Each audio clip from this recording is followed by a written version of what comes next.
이사야 2장 1절부터 4절까지 말씀입니다. 우리 다 펴셔서 한 절씩 교독하겠습니다. 이사야 2장 1절부터 4절까지 말씀 교독합니다. 아모스의 아들 이사야가 받은 바 유다와 예루살렘에 관한 말씀이라. 말일에 여호와의 전에 산이 모든 산 꼭대기에 굳게 설 것이요 모든 작은 산 위에 뛰어나리니 만방이 그리로 모여들 것이라. 많은 백성이 가며 이르기를 오라 우리가 여호와의 산에 오르며 야곱의 하나님의 전에 이르자. 그가 그의 길을 우리에게 가르치실 것이라. 우리가 그 길로 행하리라 하리니 이는 율법이 시온에서부터 나올 것이며 여호와의 말씀이 예루살렘에서부터 나올 것임이니라. 그가 열방 사이에 판단하시고 많은 백성을 판결하시리니 우리가 그들의 칼을 쳐서 보습을 만들고 그들의 창을 쳐서 낫을 만들 것이며 이 나라와 저 나라가 다시는 칼을 들고 서로 치지 아니하며 다시는 전쟁을 연습하지 아니하리라. 아멘. 오늘이 6월 21일이 됩니다. 이제 다음 주간에 저희가 6월 25일을 맞이하게 됩니다. 한국의 6월 25일은 우리 민족사에 있어서 특별한 의미를 가지는 이런 사건이 일어난 날입니다. 이제 전쟁이 시작된 지가 65년이 되었습니다. 근데 그 전쟁은 아직도 끝이 안 난 상태로 남아 있습니다. 종전이 아니라 휴전이 됐습니다. 어느 한쪽에서 마음이 틀려져서 전쟁을 하겠다 하고 덤비면 막을 재간이 없는 이런 상황입니다. 이 지구상에 200개가 넘는 수많은 나라들이 있습니다. 그 나라들 가운데 지구상에 유일하게 한 나라가 두 쪽이 돼서 서로 대치 상황에 있는 나라가 우리 조국 한국입니다. 이 시대에 우리가 살아가면서 하나님께서 우리에게 맡기시는 특별한 기도의 제목인 것을 우리가 알아야 할 것입니다. 그 땅이 하루속히 평화 안에서 하나가 되는 이런 일들이 우리 생전에 일어날 수 있도록 여러분들 기도해 주시기 바랍니다. 이 시대를 살아가는 우리들의 사명이고 우리들의 숙제입니다. 여러분들 그저 기도하실 때마다 이 제목으로 우리가 부르짖어 하나님 앞에 구할 필요가 있습니다. 무조건 하나 되는 것은 의미가 없습니다. 어느 한쪽이 완전히 망해서 하나 되는 것도 더 큰 문제가 있게 될 것입니다. 그래서 우리가 기도할 제목은 평화적으로 하나가 되도록. 다 망해서 할 수 없이 하나가 되는 게 아니고 평화적으로 하나가 되도록 여러분들 기도하며 구하시기 바랍니다. 6.25는 우리 민족사의 가장 큰 비극이었습니다.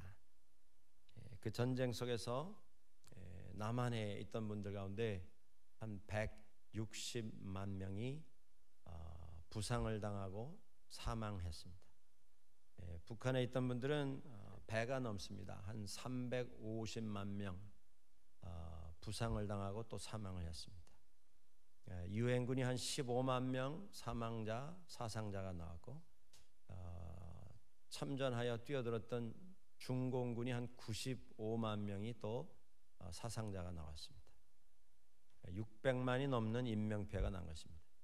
당시 인구를 3천만으로 잡을 때 5사람 가운데 한 사람은 다쳤거나 목숨을 잃은 비극적인 결과가 남겨졌습니다. 국민들 5사람 가운데 하나는 주변에 누군가가 돌아가셨거나 부상을 당한 것입니다. 저희 교회도 참전하셔서 부상당하신 분들이 여러분들 계신 걸로 압니다. 그 상처가 아직 씻기지 않았습니다. 다 아물지 않았습니다. 아직도 휴전 상태입니다. 그러니 우리가 어떻게 기도하지 않을 수가 있겠습니까? 그 땅의 평화를 위해서 기도해야 합니다. 오늘 본문은 이렇게 말씀합니다. 무리가 그들의 칼을 쳐서 보습을 만들고, 보습이라고 하는 것은 타작할 때 알곡을 털기 위해서 만든 이런 타작 기구입니다. 마당에다가 이삭을 깔아놓고 이 보습으로 내리쳐서 알곡을 뽑아내는 이런 농기구입니다. 칼을 쳐서 타작 기구를 만들고 그들의 창을 쳐서 낫을 만들 것이며, 이 나라와 저 나라가 다시는 칼을 들고 서로를 치지 아니하며 다시는 전쟁을 연습하지 아니하리라. 이것이 오늘 우리들의 기도입니다. 뭐 저희들뿐만 아니고 이 세상에 살아가고 있는 모든 사람의 기도, 그게 평화입니다. 우리가 자주 듣는 말이 있지 않습니까? 의로운 전쟁보다도 비겁한 평화일지라도 평화가 낫다. 우리는 다 평화를 소원을 하고 있습니다. 지금 오늘 이사야 본문에 나와 있는 칼을 쳐서 보습을 만들고 창을 쳐서 낫을 만든다, 이 구절은 놀라웠게도 뉴욕에 자리 잡고 있는 UN 본부의 초기에 구소련 연방이, 소연방이 UN 빌딩에다가 기증을 한 작품의 주제입니다. 그 작품의 주제가 보습으로 칼을 물리치자, 이렇게 되어 있습니다. 또 UN 본부 근처에 있는 공원에, 기념 공원에 이 성경 구절이 벽에 새겨져 있습니다. 칼을 쳐서 보습을 만들고 창을 쳐서 낫을 만들자. 이것이 우리의 소원이고 기도입니다만은, 한 역사가에 의하면 지난 2000년 동안 이 세상에서는 한순간도 이 지구상의 모든 나라의 평화가 도래한 그런 시간은 한순간도 없었다라고 하는 분석을 어떤 역사가는 하고 있습니다. 이 지구상 어디에선가는 시기, 질투, 증오, 미움으로 인한 전쟁이 계속 끊이지 않고 어느 한 구석에서 인간은 이 전쟁이 계속 진행되어 왔다라고 하는 말입니다. 누가 싸움을 좋아서 하겠습니까, 여러분들? 누가 평화가 전쟁보다 좋다고 하는 것을 몰라서 전쟁을 하겠습니까? 좋아서 하는 것은 아닙니다만은 싸움을 피하기가 쉽지가 않은 것이 현실이고, 도래한 평화를 유지한다고 하는 것이 거의 불가능해 보이는 이런 것이 우리의 현실입니다. 지구상에서 많은 사람들이 그동안 평화를 어떻게라도 좀 만들어 보려고 노력들을 해왔습니다. 우리가 지난 20세기만 돌아봐도 그 노력들이 얼마나 참 많은 사람들이 동참을 해서 수고해서 만들어낸 노력이었는가, 우리가 확인을 해볼 수가 있습니다.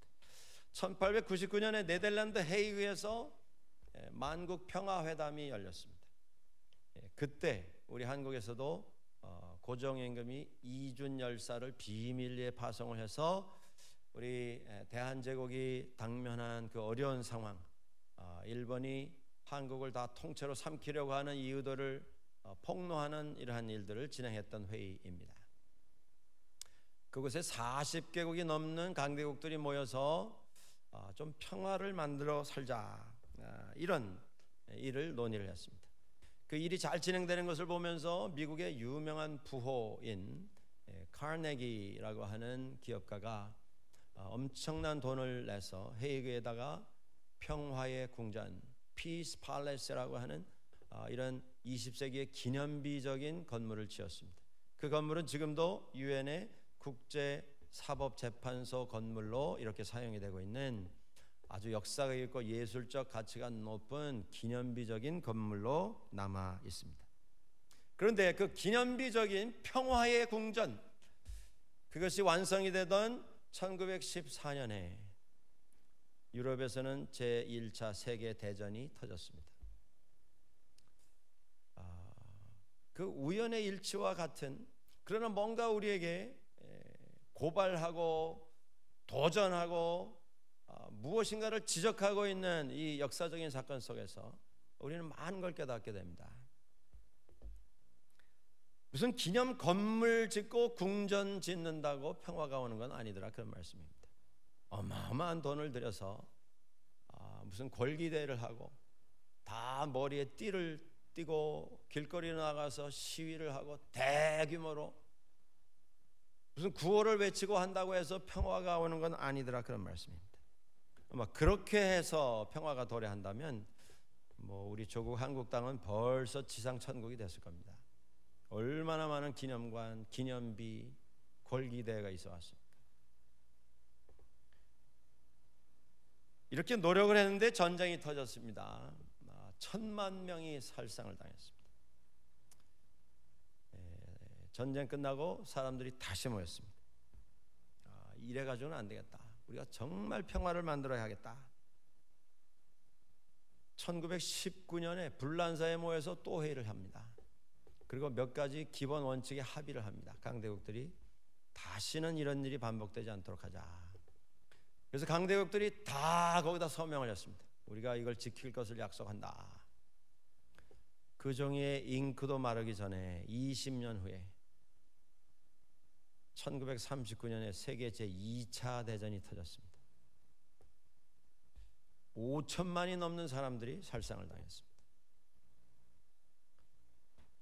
그 비극적인 반복이 되는, 불과 몇십 년 만에 반복이 되고 있는, 그리고 점점 더 상황이 악화되고 있는 이런 일을 보면서 사람들은 충격에 빠졌습니다. 한 역사가가 이렇게 설명을 합니다. 지난 우리가 한 2000년 역사만 돌아봐도 수도 없이 많은 나라와 정부와 왕국들이 서로 평화 조약을 만들고 거기다가 서명을 했는데, 그 수없이 많이 만들어진 평화 조약 가운데 깨지지 아니한 평화 조약은 하나도 없답니다. 다 깨졌답니다. 누군가가 서로 동의하고 합의한 내용들을 어겨서 다시 전쟁이 시작되는 이런 역사가 반복이 되었다라고 하는 것입니다. 무엇이 문제입니까? 우리 사람의 약속은 다 상대적인 것입니다. 이기적인 것입니다. 나를 위한 약속이고 내 민족과 내 가족들을 위한 약속이기 때문에 이게 깨지게 되는 겁니다. 의도도 좋고 하는 말도 다 점잖고 뜻도 다 좋은데 결국 탁상공론이 되는 때가 너무 많습니다. 사상누각입니다. 동상이몽입니다. 생각은 다 다른 데가 있고 자기 생각만 하니 아무리 무슨 조약에 서명을 해도 그 조약은 깨지게 되어 있습니다. 그 이후에도 어려움이 생겼습니다. 2번 전쟁을 겪은 사람들이 정신이 들어서 그 다음에 모여서 논의해서 만든 기구가 United Nations, UN입니다. UN. 이제 세계에 분쟁이 생기면 UN이 개입을 합니다.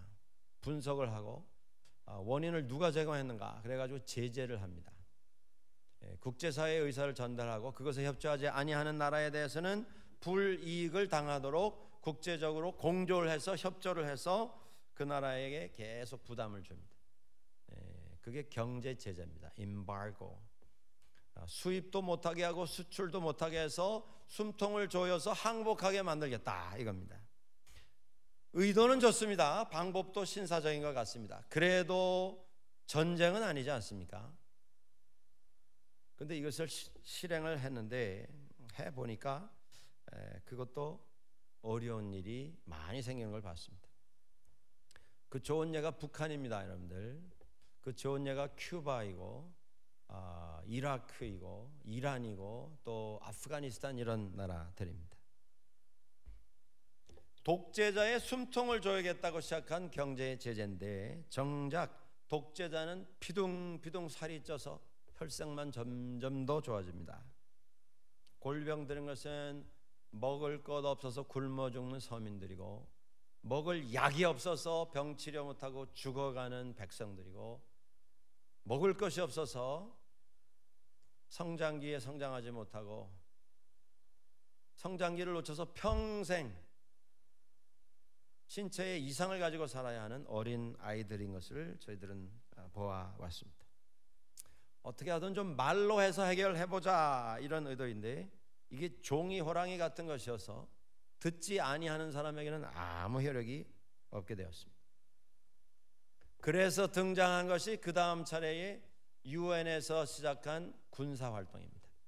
평화유지군으로 분쟁 지역에 여러 나라 연합군을 파송을 해서 질서를 유지하고 분쟁을 종식시키겠다, 그렇게 해서 노력을 했습니다. 카나다에서도 여러 곳에 평화유지군이 나가서 피스키퍼라고 불리는 평화유지군들이 나가서 수고를 많이 했습니다. 근데 이것도 어려움이 있습니다. 분쟁 지역에 평화유지군이 들어가는데 분쟁이 종식되는 게 아니고 점점 싸움만 더 커집니다. 유엔군 가운데에도 많은 인명피해가 난 것을 저희는 알고 있습니다. 아프가니스탄에서, 아프리카에서, 이라크에서 인명피해가 나니까 그것에 적극적으로 참여하는 나라가 점점 줄어듭니다. 그러니까 미국이 나서서 이번에는 좀 뜻을 같이 하는 조금 더 강력한 제재를 하기를 원하는 나라들을 연합을 해서 우리가 따로 움직이겠다. 그래서 막대한 군사력을 동원을 해서 세계 여러 곳 분쟁 지역에 파송을 하고 대규모 전쟁이 진행이 됐습니다. 그게 이라크 전쟁이고 아프가니스탄 전쟁입니다. 수십만 명들이 동원이 됐고 첨단 최신 무기가 동원이 되고 어마어마한 돈이 쏟아져 들어갔습니다. 근데 여러분들, 그렇게 해서 어떤 결과가 왔습니까? 작년 통계로 아프가니스탄과 이라크에 나가서 활동을 했던 미군들 가운데 전사자만 6만 8천 명입니다. 전사자만, 목숨 잃은 젊은이들만 꽃다운 나이에 전쟁터에 나가서 이 21세기의 목숨을 잃은 군인들 숫자만 6만 8천 명입니다. 그렇게 죽어서 그렇게 희생해서 과연 그 땅에 평화가 왔는가? 평화는 아직도 요원해 보입니다. 여러분들, 이게 문제입니다. 우리가 할 수 있는 모든 방법, 계약도 해보고 조약도 해보고 서명해서 약속도 해봤는데 이게 다 무용지물이었습니다. 경제 제재 해봤는데 종이 호랑입니다. 그래서 대규모 군사활동까지 벌였는데, 전쟁까지, 전면전 전쟁까지 벌였는데 수만 명, 수십만 명 살상을 당하는 이런 비극이 오늘까지 진행이 되어 왔는데 이것도 별 효력이 없습니다. 지금 이라크 중동 사태가 점점 복잡하게 꼬여가고 또 새로운 테러 집단이 등장을 하면서 위기감이 돌고 있습니다. 군사활동을 해봤지만 마치 미친 개 앞에 갈대 흔드는 이런 격이 되어버리고 말았습니다. 무엇이 문제입니까, 여러분들? 우리가 고백해야 할 것이 있습니다. 솔직하게 고백해야 할 것이 있습니다. 그것은, 평화라고 하는 것은 사람의 이성, 사람의 논리, 의지만 가지고는 절대 이룰 수 없는 것임을 우리가 깨달아야 합니다. 역사의 주인이 누구이신가를 우리가 고백할 수 있을 때에 평화가 비로소 시작이 됩니다. 이 세상의 주인이 누구이시고 이 세상을 만드신 분이 누구시고 그 만드신 그분께서 우리에게 어떤 세상을 만들어 가도록 부탁을 하시는가, 이걸 깨닫고 고백할 수 있을 때 우리는 비로소 평화를 만들어 가기를 시작하게 된다고 하는 것입니다. 하나님의 원칙으로 세상을 볼 때 평화가 보입니다. 예수 그리스도의 원리와 원칙을 가지고 세상을 다스리려고 할 때 그때 비로소 평화가 시작이 되는 것을 알게 될 것입니다. 하나님께서 살아계시는 역사의 의식을 가지고 세상을 볼 때에 칼로 쟁기를 만들고 칼로 타작 도구를 만드는 기적의 역사가 비로소 시작이 된다, 이런 말씀입니다. 우리 사람들이 하나님 앞에서 하나님과의 관계를 회복하는 일이 먼저 있어야 합니다. 그때 우리가 주변에 있는 사람과의 관계에 대해서 새로운 깨달음을 가지고 그 관계 속에서 평화를 만들어갈 수 있기 때문입니다. 성경에서 우리들에게 말씀합니다. 고린도 후서 5장 18절 이하에 있는 말씀입니다. 그가 그리스도로 말미암아 우리를 자기와 화목하게 하시고 또 우리에게 화목하게 하는 책임을 주셨다. 직분을 주셨다. 인간이 제대로 된 인생을 살려면 하나님 앞에서 내가 누구인가를 깨닫는 순간부터 인생이 시작되는 것입니다. 몇 년을 살았는가 그게 아무 의미가 없습니다. 어떻게 살았는가 그것도 별 효력이 없습니다. 내가 하나님 앞에서 누구인가 그걸 깨닫는 그 순간부터 인생이 비로소 시작되는 겁니다. 하나님 앞에 나가서 그리스도 안에서 내가 하나님과 화해되었다.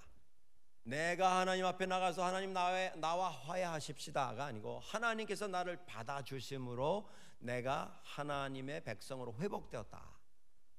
그걸 깨닫는 게 필요하다는 것입니다. 그걸 깨달을 때 비로소 우리는 세상에 나가서 이웃들과 화해하는 삶을 시작할 수가 있게 됩니다.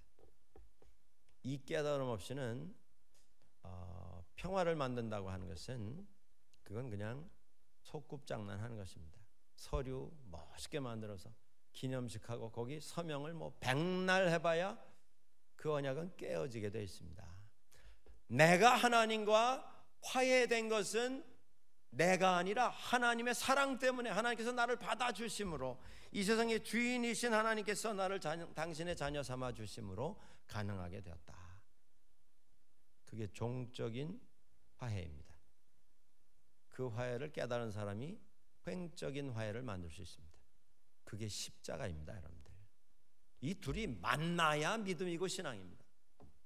그때 평화가 시작이 되는 것입니다. 어느 한쪽에 집착하거나 고집해서는 안 될 것입니다.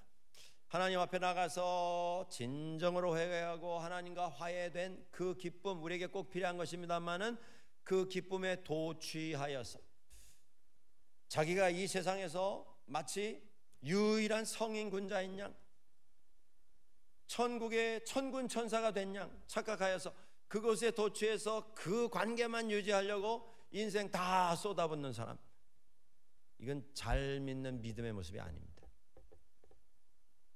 그 깨달음 가지고 세상으로 나가야 됩니다. 그리고 가정에서 평화를 만드는 것입니다.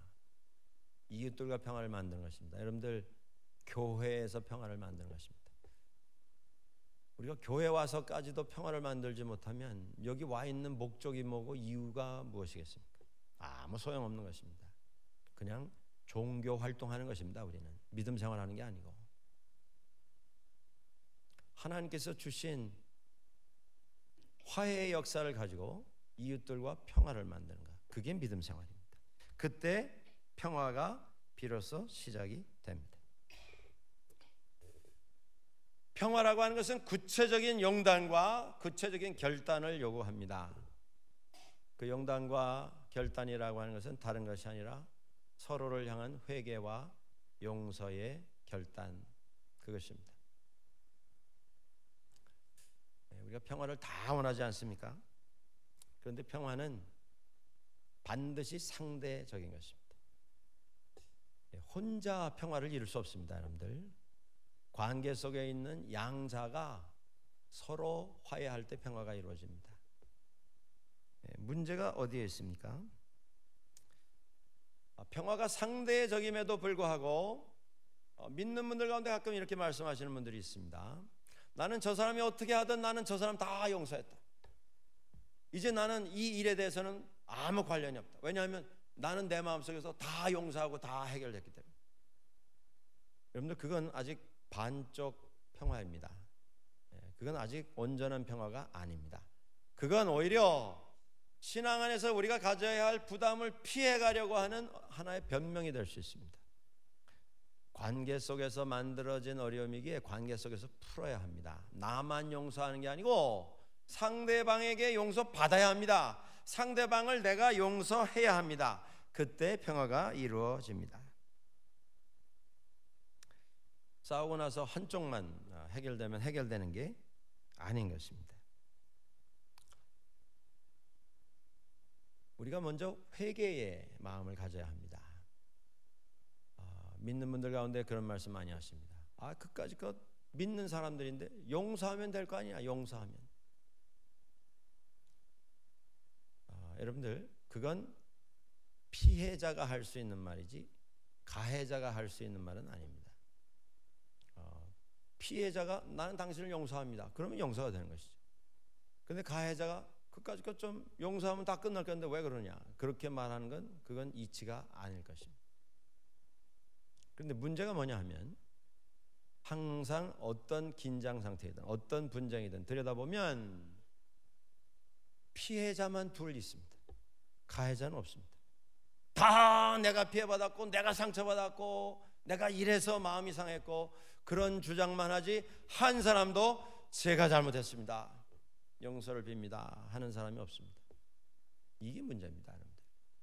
피해자만 있는 곳에 회개에 대한 요구만 있지 용서를 비는 회개는 등장하지 않습니다. 분쟁 속에서 나라도 그렇고 개인도 그렇고 가정도 그렇고 어려움이 있을 때 들어보면 다 피해자라고 합니다. 다 피해자. 정말 나에게 용서를 빌면 내가 용서할 터인데 용서를 빌지 않기 때문에 용서 못한다는 것입니다. 회개는 양쪽에서 시작이 돼야 합니다. 둘 다 가해자라고 하는 마음이 있을 때 그때 평화가 시작이 되는 것입니다. 여러분, 어떤 전쟁에도 양면이 있습니다. 우리 한국 전쟁 얼마나 비극적인 전쟁입니까? 누가 전쟁을 먼저 시작했는가, 책임 소재에 대해서 확실한 답을 우리가 요구하지 않습니다. 근데 문제는 탈북을 한 분들, 중국에 나와 있는 탈북자들, 또 북한에 사는 분들 만나서 얘기를 나눠보면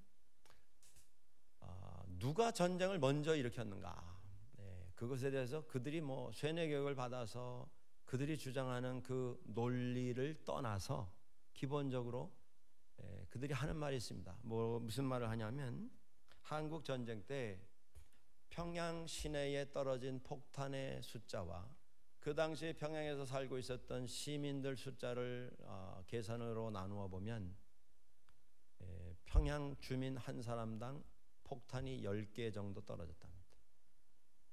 폭탄이 10개 정도 떨어졌답니다.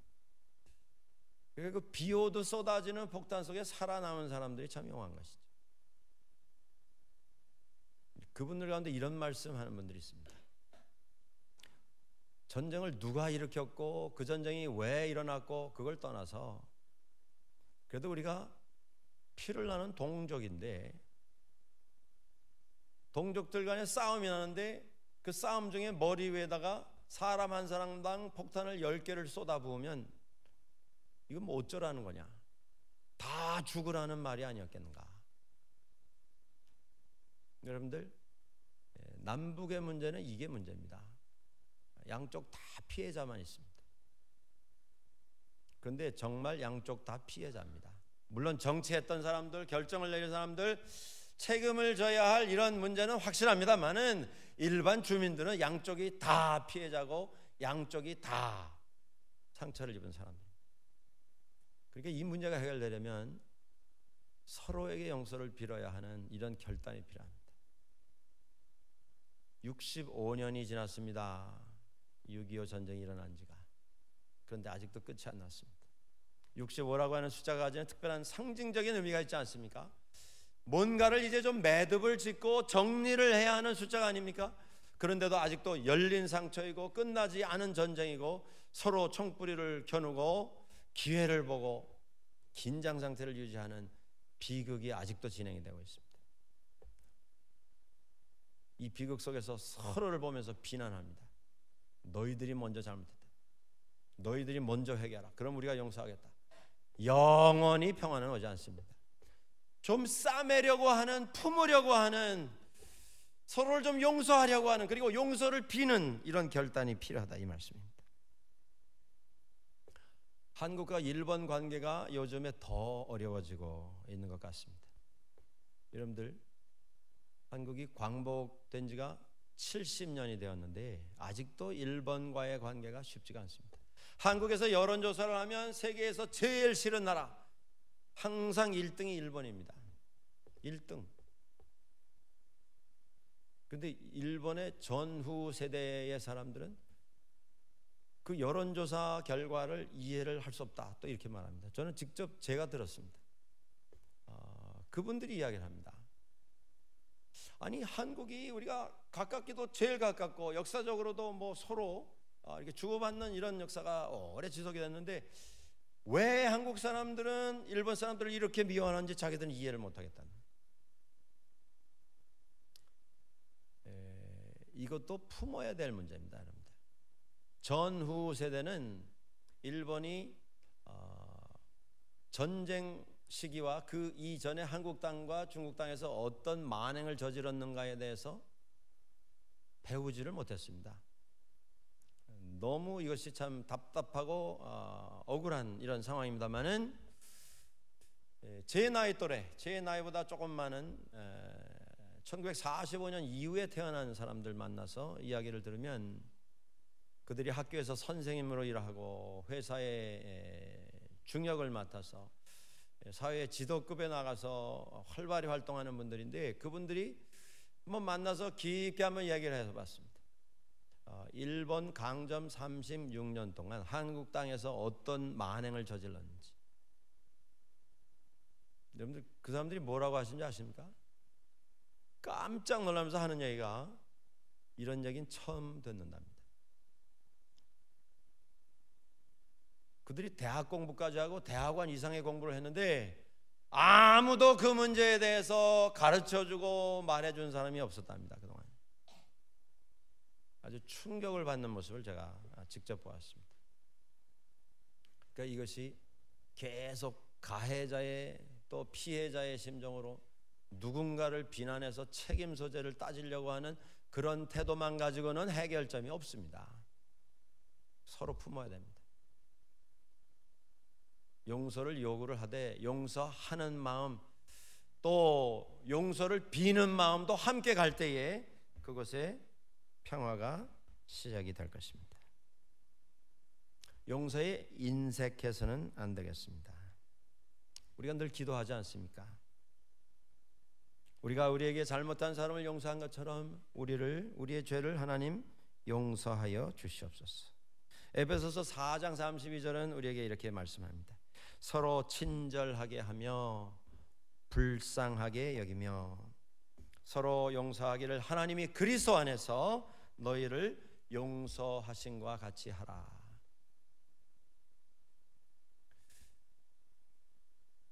이 관계가 오늘 우리들의 삶 속에서 실제로 시작이 되어야 합니다, 여러분들. 그 용서라고 하는 것은 곧 은혜입니다. 은혜. 우리가 평화를 소원을 하고 평화를 원하지만 잠깐 지나가는 봄볕처럼 임했던 그 평화가 유지가 되지 않는 이유가 무엇입니까? 평화를 계약으로 생각하기 때문입니다. 평화를 조약으로 생각하기 때문입니다. 그래서 조건을 따지다 보면 그 평화는 깨어지게 되어 있습니다. 여러분들, 우리가 얻은 평화는 은혜이지 계약이 아닙니다. 하나님으로부터 우리가 받은 그 평화는 은혜로 입은 평화입니다. 그런데 우리는 계속 은혜를 받아 평화를 이루었음에도 불구하고 율법의 눈을 가지고 서로를 보고 서로를 살피고 서로를 잽니다. 평가를 합니다. 은혜 없이는 평화는 유지가 되지 않습니다. 은혜가 없으면 항상 우리는 남의 눈에 들보를 보게 됩니다. 남의 얼굴에 난 흠집을 보게 됩니다. 은혜로 덮을 수 있어야 합니다. 우리가 나라의 지금 평화 통일을 이야기하고 있습니다. 우리 민족의 평화 통일을 이야기하고 있습니다. 누군가가 나라의 어떤 민족적인 영웅이 일어나서 이 문제를 좀 해결해 주는 이런 역사가 일어나지 않겠는가? 21세기에 이순신 같은 사람이 좀 하나 나와서 정말 좀 우리의 마음을 시원하게 할 수 있는 이런 좀 물꼬를 트는 이런 지도력을 발휘하면 얼마나 좋을까? 뭐 별하별 이런 그 꿈들을 우리가 다 꿉니다. 그런데 우리가 하나 기억해야 할 것이 있습니다. 그것은 우리 가정에서, 우리 일터에서, 그리고 무엇보다도 교회에서 우리가 평화를 만들지 못한다면 무슨 낯으로 우리가 민족의 미래를 말하고 남북의 평화 통일을 말할 수가 있겠습니까? 지금 내가 은혜로 서로를 돕고 용서를 빌고 또 용서하고 하나님께서 주신 이 은혜의 역사를 가지고 세상에 나가서 어떻게 해서라도 평화를 만들겠다고 하는 그 노력을 기울이지 않으면서 무슨 세계 평화를 얘기하고 우주의 평화를 얘기하겠습니까? 이건 꿈입니다. 꿈. 그냥 망상입니다. 망상. 아무것도 아닙니다. 말장난입니다. 그냥 두뇌 활동일 뿐입니다. 내가 가정에서 은혜를 가지고 상대방을 품어줄 수 있다면, 덮어줄 수 있다면, 내가 교회에서 은혜를 가지고 상대방에게 용서를 빌고, 내가 피해자라 할지라도 용서를 빌고 그리고 용서를 할 수 있다면, 그때 그 평화의 물결이 우리에게서 흘러나가 세상으로 들어갈 것이고 우리가 살고 있는 이 세상에 들어가서 평화를 만들게 될 것이라, 그런 말씀입니다. 오늘 우리가 받은 사명이 있습니다. 그것은 평화의 사도로 살아가는 것입니다. 여러분들, 평화가 하늘에서 뚝 떨어지는 무슨 선물로 생각하지 마십시오. 누가 영웅이 나타나서 우리에게 가져다 줄 기적과 같은 선물로 생각하시면 평화는 여전히 영원히 우리에게 돌아오지 않게 될 것입니다. 평화를 추진하며 우리는 원칙 위에 서야 합니다. 그것이 하나님의 공의라고 하는 원칙입니다. 평화를 많이 이야기하고 많이 소원도 하고 토론도 하지만 삶은 여전히 불의와 타협을 하고 부패에 물들어 있는 이런 사회에 평화가 도래하지 않는 이유가 바로 그것입니다. 하나님의 평화는 항상 하나님의 공의에 입각한 이런 평화이기 때문입니다. 이사야서 32장 17절 이하에 이런 말씀이 있습니다. 공의의 열매는 화평이요 공의의 결과는 영원한 평안과 안전이라. 오늘 가정에서, 일터에서, 교회에서 우리가 앉는 곳마다 평화의 흔적들이 남겨지는 그런 삶을 결심해야겠습니다. 우리가 지나간 자리에 평화의 향기가 머무는 그런 삶을 우리가 하나님 앞에서 살아가야 하겠습니다. 어떻게 해서라도 내 삶을 통해서 평화의 열매가 내 뒤에 남을 수 있는 그런 삶을 살아갈 수 있어야겠습니다. 하나님과 먼저 화평해야 합니다. 그래야 이웃들과 화평할 수 있습니다. 회개를 해야 합니다. 회개할 마음을 가져야 합니다. 용서를 빌어야 합니다. 그때 우리는 용서할 수 있습니다. 율법이 아니라 은혜로 서로를 대하십시오. 그때 서로를 향한 칼뿌리가, 서로를 겨누는 창이 내려지게 될 것입니다. 이리와 어린 양이 함께 눕게 될 것입니다. 송아지와 어린 사자가 어린 아이와 함께 뛰노는 이런 세상이 오게 될 것입니다. 암소와 곰이 함께 먹고 사자가 소처럼 죽을 먹고 어린 아이가 독사 굴에 손을 넣어도 평화가 유지되는 그런 세상이 도래하게 될 것입니다. 이 계절에 우리 조국 한국을 다시 한번 기억하면 좋겠습니다. 이 세상에 하나 남아있는 분단 국가에 하나님께서 허락해 주시게 될 평화를 꿈꾸며 하나님 앞에 부르짖어 구할 수 있기를 바랍니다. 그 기도가 응답받게 되기 위해서는 내가 내 삶 속에서 평화를 이루어야 할 것입니다. 함께 기도하시겠습니다.